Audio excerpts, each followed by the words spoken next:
Hi, my name is Jay, and welcome to Travel Money Life. Today is February 5th, and this is part two of 12 travel tips for newbies. Number 7. Do your research before you get here. I know wherever you're going, go on Google, find the historical locations. That way you can see what locations you want to go take pictures at. Go on Instagram of the country and see what key spots that you may find is like an amazing picture spot, because you just never know. You don't want to go somewhere and you don't know where the hot spots are, or you don't know that this is an amazing landmark and you didn't really take a picture of it, and you find out afterwards and you don't have those amazing pictures and amazing memories. I know people who didn't do that before and they were like, they didn't enjoy themselves as much. So take the time, do your research, go on Google, go on the Instagram pages. If you know somebody who live locally, reach out and talk. You can always DM somebody and say, hey, I'm coming in the area, especially if you know that they do a lot of photography, whatever. See what locations that they may recommend. When you get to your location, ask the locals. What restaurants do you eat at? Not just the ones that's touristy. What about, where would you go? What hot spots that may be off the beaten path but still safe? Ask them, because they will honestly tell you some key spots that we don't know about. And sometimes you'll have the most amazing experience, those locations and all the tourist attractions.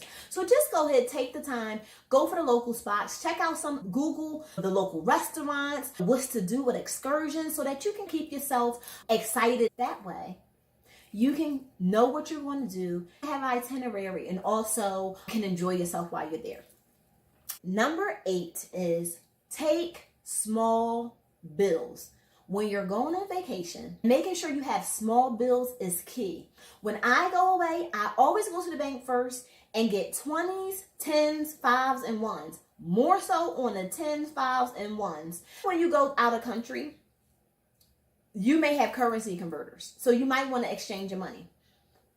When I exchange my money, I make sure I exchange it when I first get there, and I don't do anything over $100, because I don't know how much money I'm going to spend while I'm there, and the last thing I want to do is come back with foreign money. If I want to use it as a souvenir, that's fine, but I don't really do that.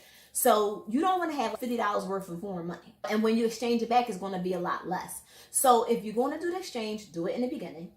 And also, if you have smaller bills, if you're going to using cabs or Ubers, or if you are negotiating at markets or while you're on the beach, you can be like, I only had $10, I only had $20, I only had $5, and you don't have to ask them for change. If you use small bills and bring them with you, then you can negotiate while you are out at the markets or out on the beach, which is a great thing.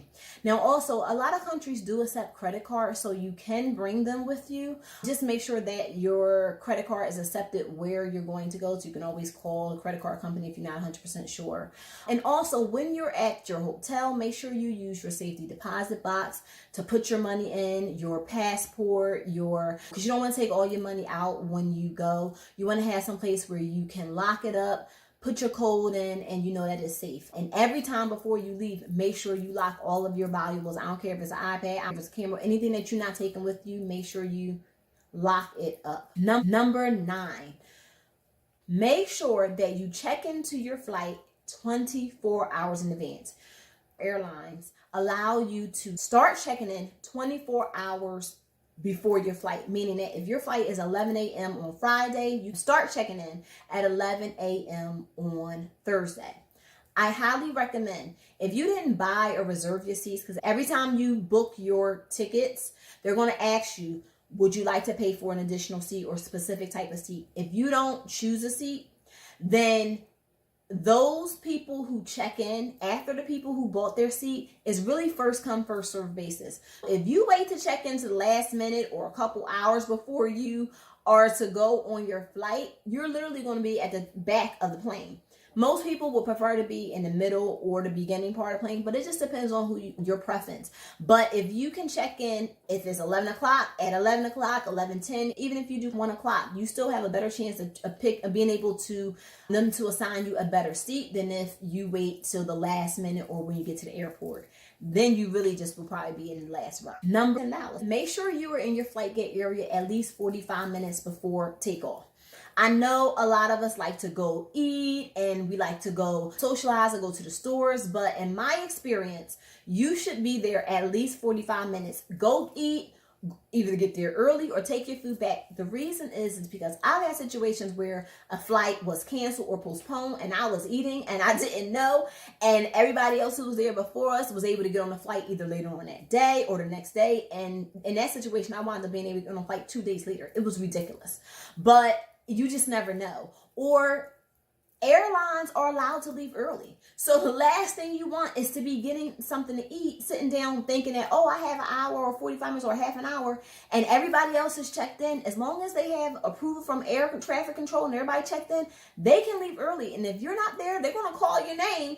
But if you get there on time, yeah, it might not be there. Just it's better to be safe than to be sorry. So just get there a little early so that way you can be in know if anything was to change. Number 11, cell phone connection. A lot of us are using our cell phones all the time. Call your cell phone carrier and ask them, I'm going to this location. Do you have any cell phone coverage? Most of them will offer packages. Some of them, it depends on what carrier. Sometimes on certain locations, it'll be free. Some of them, they'll just charge you for a month or a week. You just have to talk to that carrier. Now, if you feel as though you're going to be there a lot longer and the plan that they're giving you is going to be really expensive, you can just buy a SIM card when you get there. You can buy a SIM card, have your card, put it somewhere safe, like in your safety deposit box in the hotel or on your person, and just use that SIM card. You can buy it. You can use it as many times as you want. You can call anywhere you need to go or call back home, and you'll be able to use it your whole trip. And sometimes it is a lot cheaper buying a SIM card than calling your service provider. So you really just need to check all options. Number 12 is safety. I cannot stress. Be careful. Traveling is an amazing experience. You learn so many things. You experience so many amazing things, historical sites and all types of stuff. But you have to be careful. You are in another country. Please be aware. Be alert. Don't be looking around looking like you lost.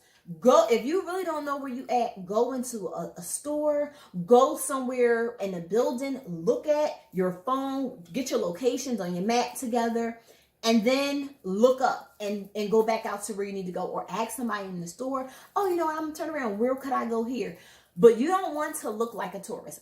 Usually I'm all for standing out, not being a part of the crowd. But when you go on vacation, I say blend in, because you don't want to stand out. The beautiful thing today is that we all have cameras. We all are on our phones taking selfies, taking pictures. So you don't stand out like back in the day. If you had a camera taking the pictures of all these historical sites, you don't look as touristy, because it doesn't matter. A lot of people do that, even in your own state or in your own country. But you want to blend in. You don't want to have headphones on, ladies, at night and going out by yourself. Things can happen. You don't want to be in the club making it rain, men or women. You don't want to be having your money all flying all over anywhere and everybody just know you balling. You can be balling, but you don't have to show it, because you will be a target. People can rob you. They can follow you back to your hotel room or wherever you are. You just don't know. Now, certain locations where you are, certain areas is more secure, but you don't want to put yourself in a situation to be a target. Women, it's not the time to be getting pissy drunk. Unless you're with a lot of people, you don't want to be by yourself. It's not the time to be meeting a lot of strangers and going wherever they say that it's the hot spot. Say, if you want to get their number, don't give them yours. Don't tell them where you're staying. And then you can check it out, make sure it's a legitimate spot, not some spot that he just made up or some spot that is like really secluded and then you're in a terrible situation. You want to be smart, because things can happen. Just if you're in home, you're in the States, but you want to have fun, you want to have an amazing experience, but you want to be smart. Bonus number 13 is chill out. Chill out. And I say that because sometimes a lot of us go on vacation and we have a whole agenda. I remember asking somebody, are you on vacation or are you going to a meeting? Everything was like scheduled.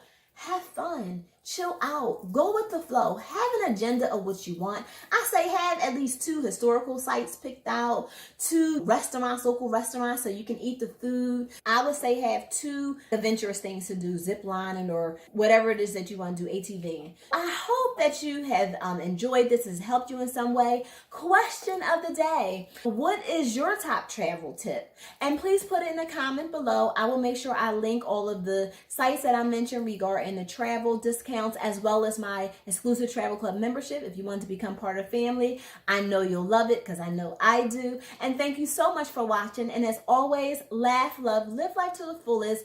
Don't forget to live your passion and don't forget to subscribe. Thank you and have a good one. Bye.